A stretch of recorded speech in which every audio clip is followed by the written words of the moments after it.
my goodness. Hi everybody. Caffeine Fox here. After a solid 2 weeks of not having a video out, it feels really great to be doing this again. I just got back from a trip to go ahead and visit my family, and I have not seen most of them in about like 12 years. So it's been a hot minute. But prior to that, I was stuck on a work trip. So this is my opportunity to be back home before it all kicks off again. So hi, how's it going? Welcome. For today's episode, I wanted to dive into a topic that was suggested to me by one of my patrons, DH.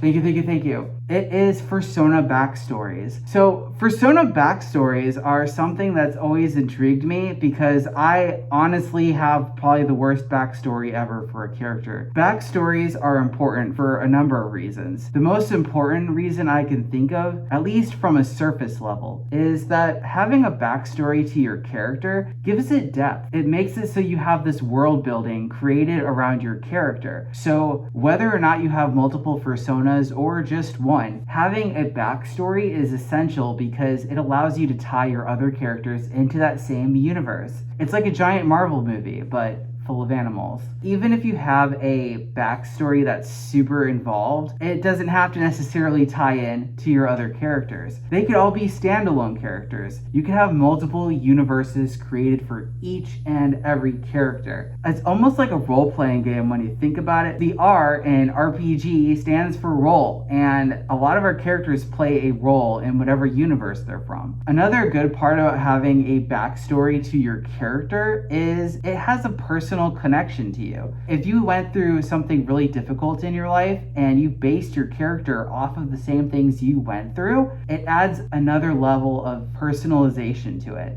I honestly wish I had that myself. My backstory is not that amazing, honestly. I'm gonna get into that towards the end of the video, but yeah, it's something, all right. Having a backstory for your character is also great if you are into writing stories or getting stories commissioned of your character. Being able to place your fursona from that world into different situations can help open up different avenues that your character might never would have gone down. A good example would be if your character's backstory is from a high fantasy setting, like swords and dragons and casting spells and all that. It's easier to see how your character would do in different situations. So if I had a fursona that was really good with fighting with swords all the time, it would open up different situations where I would hopefully come out victorious. That'd be a little weird for me to be sitting here talking to you if I died 2 novels ago. But it opens up a whole realm of possibilities. Stories are amazing and there's just no end to what you can do with them. Adding your fursona to that, it's like the icing on top of the furry cake. Ugh,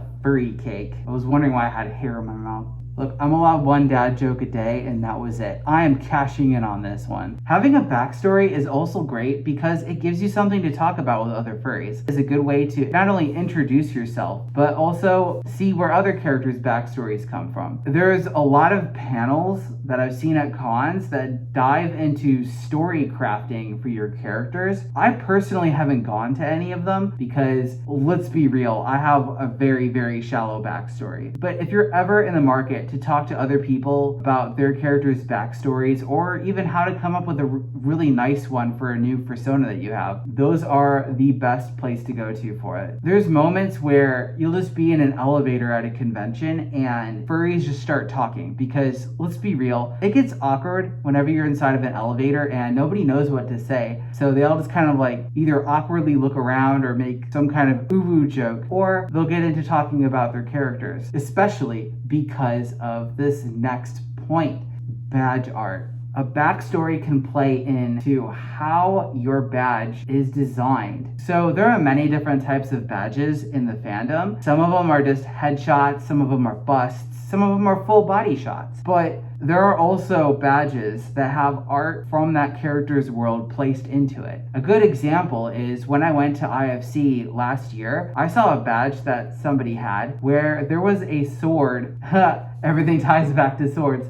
Their character had a sword and was dressed in the attire from where their character's backstory is from. I've also seen another one where the character had like those old medieval style glasses You know, the kind that are typically used for alchemists or wizards on their character, and I thought that was an awesome touch. Your character's backstory can have a huge impact in how you decide to get your badges made. And the next time you're inside of an elevator and somebody says, "Yo, cool badge," you can just tell them that, yeah, it's part of my character's backstory. Before I wrap up this video, I wanted to get into my backstory. That's right, there really isn't that much to it. I saved this tiny little sliver of time in this video to go over what my character's backstory is. So rather than do world building, I chose to do the commercial, super shallow path for getting my character made. When I was going through military tech school, we had a lot of classes with long hours, and the only thing that was keeping me awake was Red Bull and energy drinks. If it had caffeine in it, I was all over it, because that was how I was able to focus during these classes. I didn't get that much sleep, and falling asleep in a military training class is no good. That is no bueno. Rather than risk that, I just took caffeine like every single morning. So when I discovered the fandom after browsing YouTube one night, just going down an absolute rabbit hole of content, I started off watching how to garden, and I ended up on the furry side of YouTube just because I let it autoplay, which in hindsight was an amazing experience because I never would have discovered all of you had it not been for that autoplay. I discovered the fandom through that and immediately got to work on getting a fursuit commissioned. And the only thing that came to mind after sitting in my bed thinking about what I want my character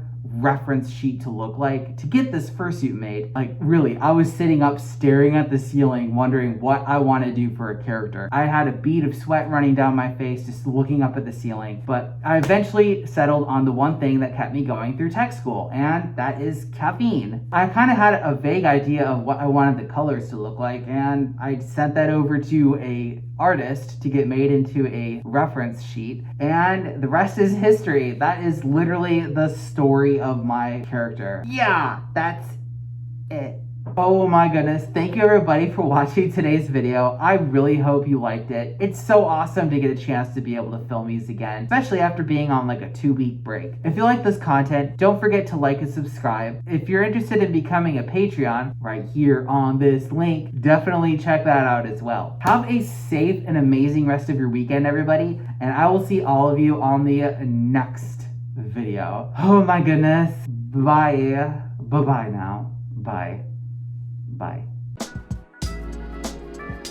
A special thanks to STL Motovlogs, Blueberry Husky, Chase Husky, Sparkle, Ashira Pony, Sylvie Cat, Moodle, DH, Apollo Bunny, Dynamo, Dexo, Amaranth Cantonine, and Cinderkin.